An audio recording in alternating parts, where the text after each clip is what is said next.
বেহুলা লক্ষিন্দরের বাসর ঘর। এটা ছোটবেলায় বইতে পড়ছি। তো এটা দেখার অনেক দিনের একটা উদ্যোগ বাসনা ছিল। বন্ধুরা দেখুন আমরা এসেছি মহস্থানগড়ে।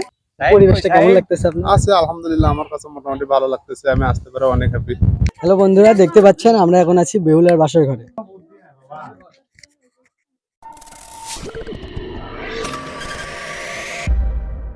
হ্যালো বন্ধুরা, আসসালামু আলাইকুম। কেমন আছেন আপনারা? আজকে আমরা এসেছি মহস্থানগড় গোকুল মেদ, যেটাকে সবাই বেহুলার বাসর ঘর নামেও চিনে। আজকে আপনাদের এই বেহুলার বাসর ঘরের ইতিহাস সম্পর্কে জানাবো। এটার অনেক ইতিহাস রয়েছে, যেটা আমরা আগে বই পড়েছি। সেটা আজকে আপনাদের দেখাবো এবং সেটা সম্পর্কে জানানোর চেষ্টা করবো।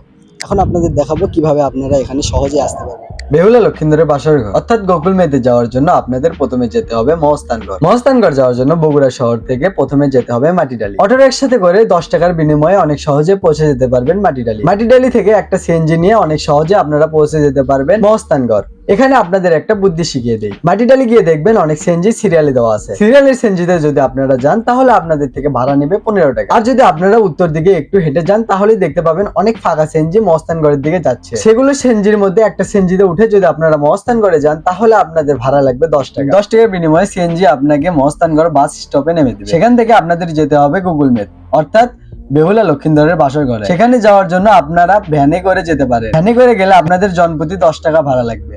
আর যদি আপনারা অটোতে করে যান তাহলে আপনাদের থেকে 40 টাকা কি 50 টাকা ভাড়া চেয়ে বসবে। এখানে একটা ছোট পুকুর দেখতে পাচ্ছেন। ভ্যানওয়ালা মামা আমাদের বললো এটা নাকি কোনোদিনও ভরে না, অনেক বর্ষাকালেও এই পুকুরটা এরকম শুকনোই থাকে। বন্ধুরা দেখুন আমরা এসেছি মহস্থানগড়ে। বলতে বলতে আমরা চলে এসেছি বেহুলা লক্ষিন্দরের বাসর ঘর অর্থাৎ গোকুল মেদ। এখানে ঢোকার জন্য জনপ্রতি 30 টাকা টিকিট কেটে ঢুকতে হবে। আমরা 60 টাকা দিয়ে 2টা টিকিট কেটে ভেতরে প্রবেশ করলাম। প্রবেশ করতে আমরা দেখতে পাচ্ছি অনেক বড় একটি ঢিবি। এটাই মূলত বেহুলা লক্ষিন্দরের বাসর ঘর। আপনারা আমার সাথে থাকুন, আমি বেহুলা লক্ষিন্দরের বাসর ঘর অর্থাৎ গোকুল মেদের যাবতীয় ইতিহাস আপনাদের জানানোর চেষ্টা করব। যেগুলো আমরা আগে বই পড়েছি আজকে সেটাই আপনাদের দেখাবো এবং জানানোর চেষ্টা করব। বেহুলা লক্ষিন্দর অর্থাৎ গোকুল মেদ সম্পর্কে জানতে হলে আপনাদের প্রথমে জানতে হবে মহস্থানগড় সম্পর্কে। মহস্থানগড় বাংলাদেশের অন্যতম প্রাচীন পুরাকীর্তি। প্রসিদ্ধ এই নগরী ইতিহাসে পুণ্ডবর্ধন বা পুণ্ডনগর নামে পরিচিত ছিল। যীশু খ্রিস্টের জন্মের আগে অর্থাৎ প্রায় 2500 বছর পূর্বে এখানে সভ্য জনপদ গড়ে উঠেছিল। প্রত্নতান্ত্রিক ভাবে এর প্রমাণ পাওয়া যায়। প্রাচীন মহস্থানগড়ের ভিতরে রয়েছে বিভিন্ন আমলের প্রত্নতান্ত্রিক নিদর্শন। তার মধ্যে বেহুলা লক্ষিন্দরের বাসর ঘরে মহস্থানগড়ের গোকুল মেদ নামক স্থানে বেহুলা লক্ষিন্দরের বাসর ঘর অবস্থিত। বেহুলা লক্ষিন্দরের এই বাসর ঘরে লক্ষিন্দরকে সাপে দংশন করে। কেন লক্ষিন্দরকে সাপে দংশন করে তার একটি অনেক বড় ইতিহাস রয়েছে, সেটা আপনাদের ছোট করে বলার চেষ্টা করব। তো সেটা শোনার আগে যারা যারা ভিডিওটাতে লাইক দেননি তারা ভিডিওটাতে লাইক করে চ্যানেলটা সাবস্ক্রাইব করবেন। আর হ্যাঁ, ফেসবুক পেজটা ফলো করে দিন। আর এই ভিডিওটা আপনার একটা বন্ধুর কাছে শেয়ার করবেন যাতে সে গোকুল মেদের ইতিহাস সম্পর্কে জানতে পারে। মহস্থানগড়ে আরো অনেক প্রত্নতান্ত্রিক নিদর্শন রয়েছে। আপনারা যদি সেটা সম্পর্কে জানতে চান তাহলে আমাকে কমেন্ট করে জানাবেন যে আপনারা সেই সম্পর্কে জানতে ইচ্ছুক। তাহলে আমি সেটা নিয়ে আরেকটা ভিডিও করার চেষ্টা করব ইনশাআল্লাহ। বগুড়া শহর থেকে 11 কিলোমিটার উত্তর দক্ষিণে আর মহস্থানগড়ের কাছে গোকুল মেদ নামক স্থানে বেহুলা লক্ষিন্দরের বাসর ঘর অবস্থিত। স্থানটি গোকুল মেদ বা লক্ষিন্দরের মেদ বলেও পরিচিত। স্থানীয়রা এই নিদর্শনকে বেহুলা লক্ষিন্দরের বাসর ঘর বলে থাকলেও ইতিহাস ও প্রত্নতান্ত্রিক বিদের মতে এটি একটি প্রাচীন বৈদ্যপীঠ। চাঁদ সওদাগর ছিলেন চম্পক নগরীর একজন ধনী ও ক্ষমতাশীল বণিক। তার পুত্র ছিলেন লক্ষিন্দর আর লক্ষিন্দরের স্ত্রী ছিলেন বেহুলা। হ্যালো বন্ধুরা দেখতে পাচ্ছেন আমরা এখন আছি বেহুলার বাসর ঘরে।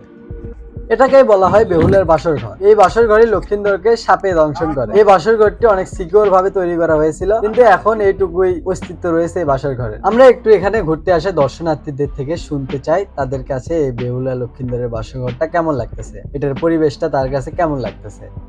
আসসালামু আলাইকুম, কেমন আছেন? আলহামদুলিল্লাহ। এখানে কেন আসা হয়েছে আপনার? এখানে আমরা ইতিহাসের একটা অংশ, বেহুলা লক্ষিন্দরের বাসর ঘর। এটা ছোটবেলায় বইতে পড়ছি। তো এটা দেখার অনেক দিনের একটা উদ্যোগ বাসনা ছিল। অবশেষে অনেক পরে সুযোগটা পেলাম। এটা কোথা থেকে এসেছেন? আসছি ঢাকা থেকে। ঢাকা থেকে। কে কে এসেছেন? আমি, আমার সহকর্মী, আমরা 3 জন। এখানে এসে কেমন লাগতেছে পরিবেশটা?